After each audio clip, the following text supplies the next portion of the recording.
পরেই দেখি যে আমাদের রুম থেকে ডাকতেছে মামুন ভাই বসা, কয়েকজন অপরিচিত অ্যাডভোকেট কলার গাউন পরা, এবং এসে আমাকে বিভিন্ন ধরনের কথা বলতেছে, এই তুই কোর্টে ডিস্টার্ব করস, কোর্টে বাজে কথা বলস। আমি ভদ্রভাবে তাদের সাথে কথা বললাম। যে নাইমা হায়দার, এই যে সালমান ইফ রহমান, আনিসুল হক, যাদের আপনারা টেলিফোন কনভারসেশন দেখেছেন, নাইমা ইজ দেয়ার, এইসব কথাবার্তা বলতেছে। এবং কালকের পুরা পরিকল্পনা, নাইমা এই কাজটা যে করে, হাইকোর্টে তাকে ম্যানেজার হিসেবে জানেন, তার নাম হচ্ছে অ্যাডভোকেট সিদ্দিকুল্লাহ। হি ওয়াজ এ বেসিক্যালি ক্লার্ক। মুহূর্তে যারা অপরাধী ছিল আওয়ামী লীগের, তাদের বিরুদ্ধে মামলা হচ্ছে, তাদেরকে জেল মামলা অবশ্যই পানিশমেন্ট দিতে হবে। সাইড বাই সাইড এই সুযোগে যারা সুবিধাভোগী লোক, যারা বিএনপির নাম ব্যবহার করে যেন সাধারণ মানুষকে ডিস্টার্ব না করে, মনে হয় যে মানে যে আপনি যে আমার আঘাতটা দেখতেছেন এই জায়গায়, ওটা হচ্ছে আপনার পেপার কাটার যে শার্প মোটা হার্ডবোর্ড কাটে, ওইটা দিয়ে ওরা প্রিপেয়ার হয়ে আসছিল আমাকে মারার জন্য। এবং কি স্যার, আপনি জানেন না, আমি স্যারের দৃষ্টি আকর্ষণ করে বলতেছি, আপনাদেরকে সবাইকে জানাচ্ছি, আমাকে ইনডিট হলো যে ওরা 1 কোটি টাকা অফার দিছে তার আগের দিন, যে আমি যেন আমার কন্টেম্পিটিশন বৃহস্পতিবারে মোকাবেলা না করি।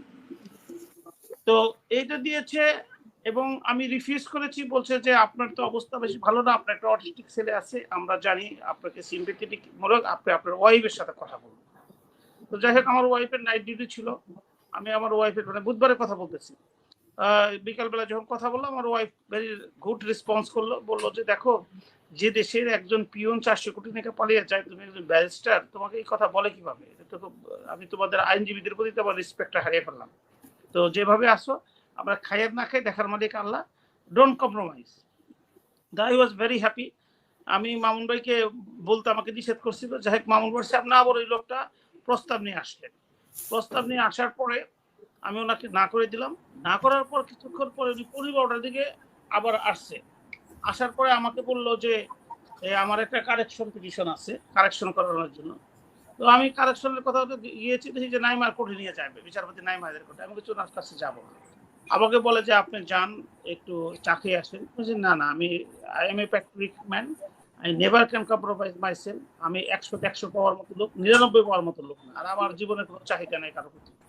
তারপর কিছুক্ষণ পরে যখন 1:15 বাজে, আমি আর মামুন ভাই দুজন মামলা করে আসছি। আসার পরে আমি মামুন ভাইকে, ওই টাইমে আমার একটা সিনিয়র ব্রিফ আসছে, আমি আর মামুন ভাই করবো, প্রিপারেশন নিতেছিলাম। আমি একটু যোগ করে মানে বাথরুমে গেছি, মামুন ভাই একটা আসি। একটু পরেই দেখি যে আমাদের রুম থেকে ডাকতেছে মামুন ভাই বসা, কয়েকজন অপরিচিত অ্যাডভোকেট কলার গাউন পরা, এবং এসে আমাকে বিভিন্ন ধরনের কথা বলতেছে, এই তুই কোর্টে ডিস্টার্ব করস, কোর্টে বাজে কথা বলস। আমি ভদ্রভাবে তাদের সাথে কথা বললাম যে আমি কই কোর্টে ডিস্টার্ব করলাম, আমার তো ওকালতি তো নাই, আমি তো কন্টেম্প্ট, আমি তো পিছিয়ে যে বসে থাকি লাল টাই করে। আমি কোনোদিন আনডিউ ইনফ্লুয়েন্স নেই এবং মেনশনও করিনি।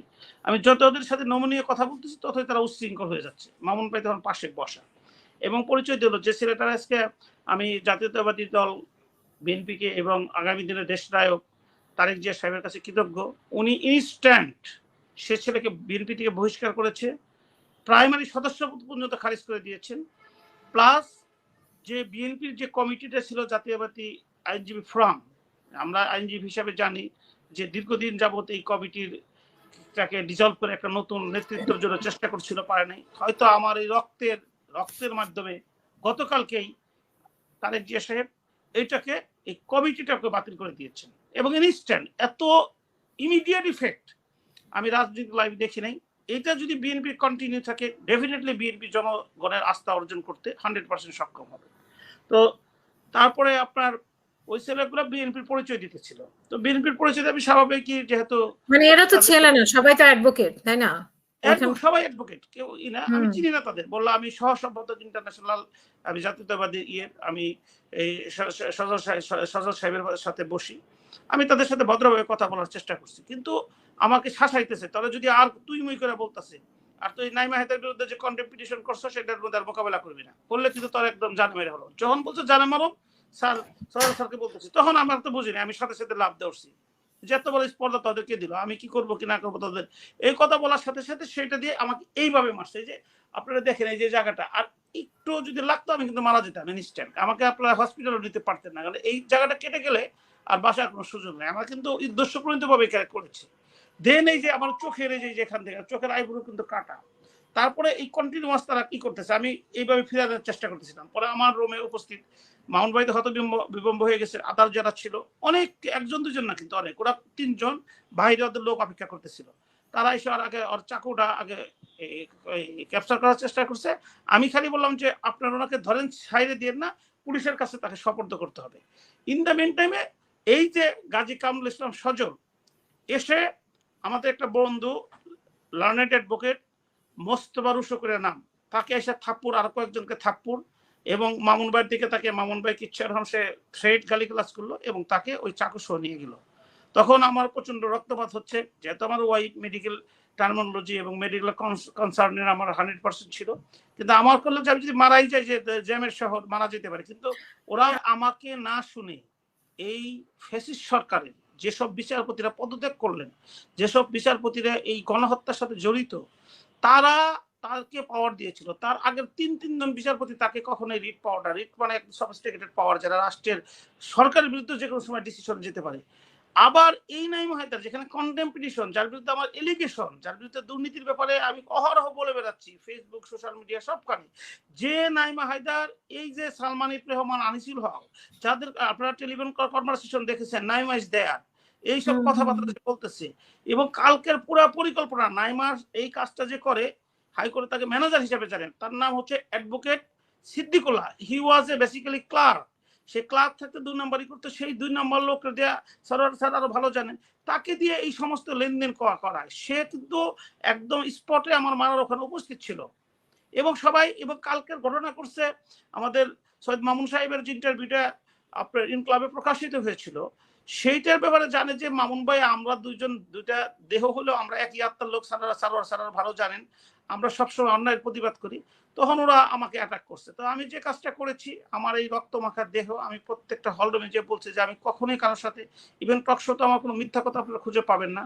আমি স্ট্রেট ফরওয়ার্ড কথা বলি, সাথে সালের সাথে আমি কথা বলি, স্ট্রেট ফরওয়ার্ড কথা বলি, আমার স্বভাব, কিন্তু আমি বিহাইন্ডে কথা বলি না।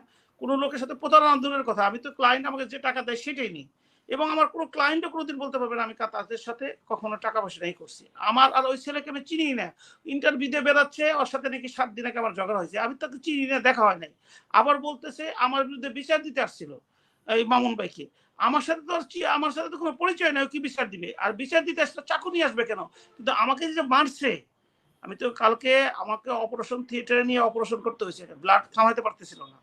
তো এই যে আমাকে মারলো, এইটার ব্যাপারে কিন্তু তারা দিচ্ছে না। এখন হচ্ছে একটা গণ-অভ্যুত্থানের মাধ্যমে একটা দানব সরকার, যাদেরকে আমরা সবাই, যারা আওয়ামী লীগ করতো, আওয়ামী লীগ করে, তারাও ছাপারা, সেই সরকারকে একটা ছাত্র জনতার গণ-অভ্যুত্থানের মাধ্যমে একটা জিনিস, সবাই মিলে একটা শান্তিপূর্ণ দেশ রক্ষা করতে চাচ্ছি। সেখানে যদি জাতীয়তাবাদী দল, যারা দেশের নেতৃত্ব দিবে, তারা যদি এদেরকে মোকাবেলা করতে না পারে, তাহলে তো মানুষের আর বিশ্বাসের জায়গা থাকবে না। তো আমি ব্যক্তিগতভাবে, আমি বিএনপির গতকালকের অ্যাক্টিভিটিস আমি শ্রদ্ধা ভরে স্মরণ করি, কৃতজ্ঞতা করি। এবং আজকে যে জিনিসটা হয়েছে, যে লালবাগ থানার যখন, শাহবাগ থানার যখন আমার মামলা রিফিউজ করার কথা বলেছে, আমি ইনস্ট্যান্ট আপনাদেরকে মানে ওটা ফরওয়ার্ড করেছি, কিন্তু উইদিন 2 মিনিটস তারা ব্যাক করে আবার মামলা নিয়েছে। এবং আমার বিশ্বাস এই মামলাটা এই বিএনপির সহযোগিতায় আমাকে নিয়েছে, যে না, আমি তাদেরকে বলেছি অপরাধীকে আপনার অপরাধী হিসাবে দেখেন, এদেরকে কোনো রাজনৈতিক লেভেলিং করবেন না, অপরাধী, এবং তাদের যদি বিচারের সম্মুখীন করতে পারি, বিশেষ করে এই মুহূর্তে যারা অপরাধী ছিল আওয়ামী লীগের, তাদের বিরুদ্ধে মামলা হচ্ছে, তাদেরকে জেল মামলা অবশ্যই পানিশমেন্ট দিতে হবে। সাইড বাই সাইড এই সুযোগে যারা সুবিধাভোগী লোক, যারা বিএনপির নাম ব্যবহার করে যেন সাধারণ মানুষকে ডিস্টার্ব না করে, তাদের সম্পত্তির ক্ষতি না করে, সংখ্যালঘুদের ক্ষতি না করে, এবং এই যে টিচারদের বিভিন্ন জনকে, এইখানে বিএনপিকে ভলেন্টিয়ারলি কমিটি গঠন করে মানুষের আস্থা অর্জন করার জন্য তাদেরকে বোঝাতে হবে যে আমরা টোটালি ফ্যাসিস্ট আওয়ামী লীগের এগেইনস্টে, আমরা ভিন্ন, আমরা মানুষকে সেবা করতে চাই। আমাদের যে নেতা জনাব তারেক জিয়া সাহেবের নেতৃত্বে, যে উনি বলেছেন যে নেতৃত্ব নেন, এই ক্ষেত্রে যারা অনেস্ট, যারা ডেডিকেটেড, যারা মানুষকে ভালোবাসে, দেশকে ভালোবাসে, যারা সবখানে সিনসিয়ার থাকে, সৎ থাকে, তাদের জন্য আমার মতো আঘাত না আসে, বরং তাদেরকে মূল্যায়ন করা। আমি এই টেবিল টকের প্রতি কৃতজ্ঞ যে আমাকে সুযোগ দিয়েছেন। তো আমি বেশিক্ষণ